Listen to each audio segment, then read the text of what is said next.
Marguerite de Terelle was dying. She was 56, yet looked no younger than 75. Her breath came in gasps. Her face, white as a stretched sheet, twitched convulsively. Her entire body trembled with pain, and her eyes darted wildly around the room, as if haunted by terrifying visions rising from the depths of her mind. Her sister, Suzanne, 6 years her senior, knelt at the bedside, weeping inconsolably. On a small table covered with a lace cloth, 2 candles burned. The priest was expected for the last rites and communion. The bedroom was steeped in the grim disorder of final, irrevocable farewell, the kind of chaos that always accompanies the departure of life.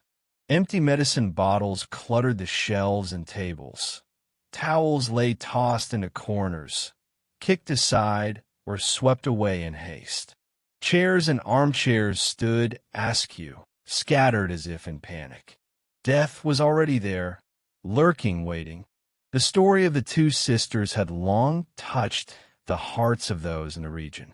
It was retold often, and more than once it had moved listeners to tears. Suzanne had once loved a young man, and he had loved her in return.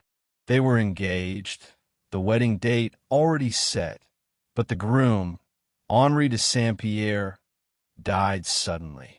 Suzanne fell into despair and vowed never to marry. She kept her word. Donning mourning attire, she never took it off again.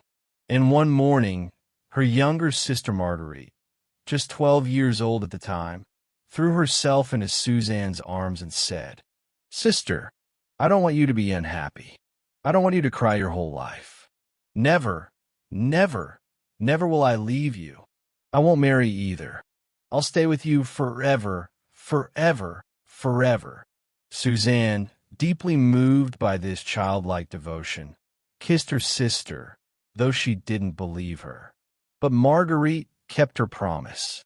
Neither their parents' persuasion nor Suzanne's own pleas could sway her. She was beautiful, very beautiful, and many young men fell in love with her, but she turned them all away. She remained by her sister's side.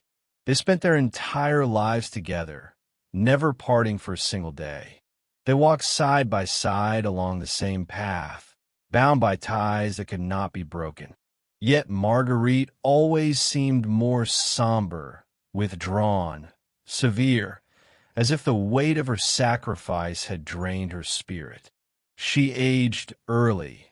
Her hair turned gray by 30, and she was often ill, as though some secret affliction gnawed at her from within. Now she was the first to go. She hadn't spoken a word in over a day. Only at dawn did she whisper, "Send for the priest. The time has come." She lay on her back, convulsing, terrifying to behold, her pale face contorted, lips constantly moving, as if words of horror were rising from her soul but could not yet escape. Her eyes roamed the room, wide with mad, unrelenting fear. Suzanne, her forehead pressed to the edge of the bed, wept uncontrollably, whispering, "Margot, my dear, my little one."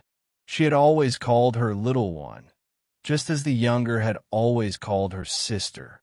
Footsteps echoed on the stairs. The door opened. A young altar boy entered, followed by an old priest in a black cassock. At the sight of them, the dying woman suddenly sat up, parted her lips with effort, and whispered a few words, clawing at the sheet as if trying to tear it apart. Abbot Simon stepped forward, took her hand, kissed her forehead, and gently said,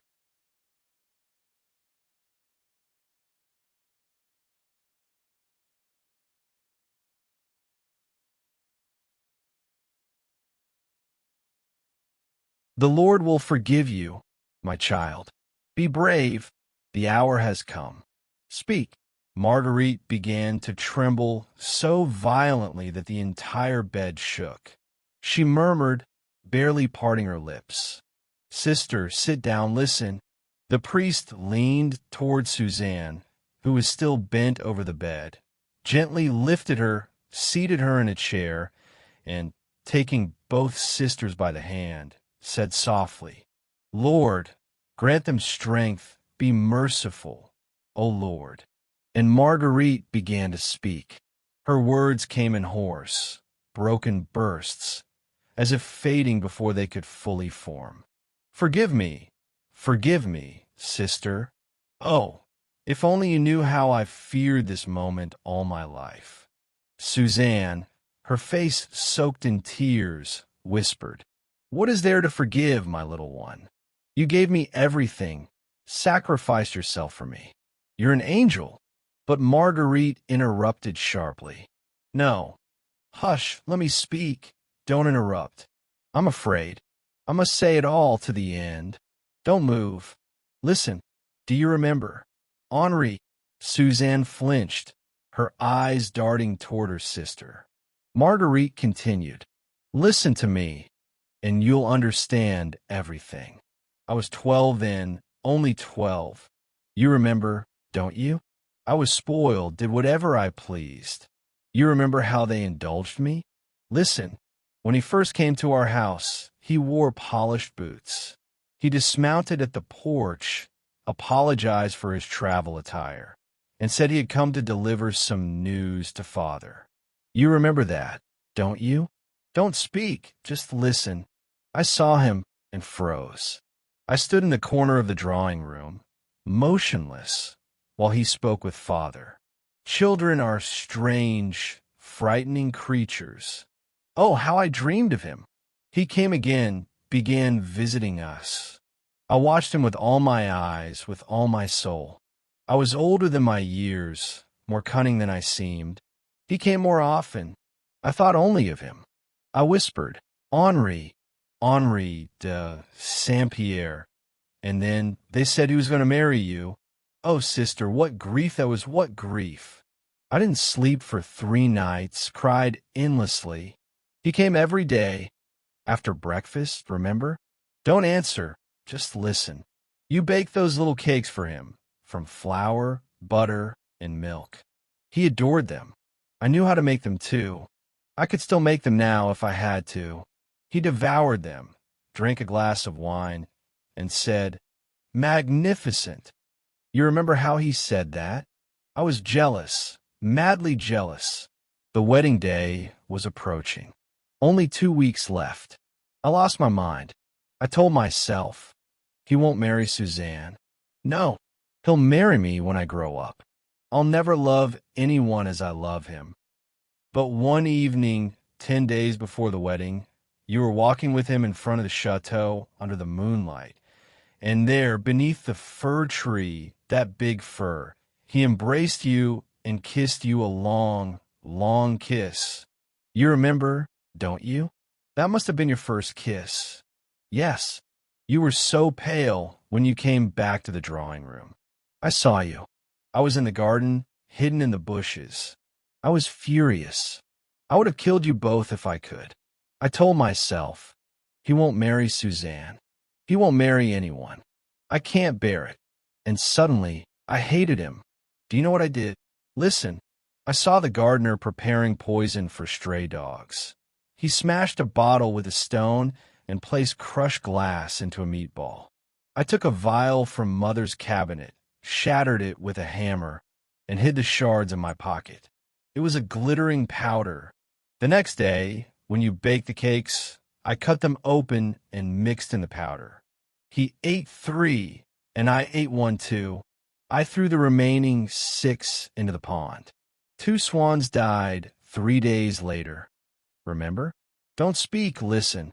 I was the only one who didn't die, but I've been ill ever since. Listen, he died. You know that. But that's not all. The worst came after. My whole life, my entire life, has been torment. I told myself, I won't leave my sister, and before I die, I'll tell her everything, yes. And ever since, I've lived with that hour in mind, the hour I would confess to you. And now it's here. How afraid I am. Oh, sister, Morning and evening, day and night, I repeated. The time will come. I'll confess I waited. Oh, what torture was. And now, I've told you everything. Don't speak. Not a word. Now I'm afraid. Oh, how afraid I am. If I see him there in the next world, if I see him first. Just think. I'll see him first. I won't dare, but I must. I'm dying. Forgive me. Forgive me. I cannot face him without your forgiveness. Tell her, Father. I beg you, tell her to forgive me. I cannot die unless she forgives. She fell silent. Her breathing grew heavy, ragged, and she clawed at the sheet with trembling fingers, as if trying to grasp the life slipping away from her.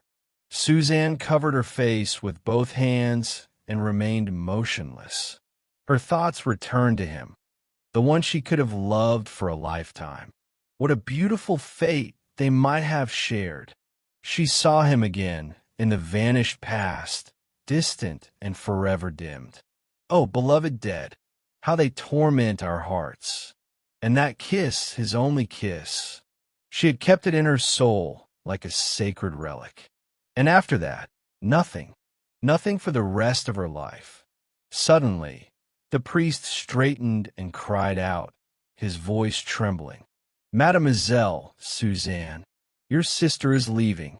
Suzanne lifted her tear-stained face, rushed to Marguerite, embraced her tightly, showered her with kisses, and whispered, I forgive you, my little one.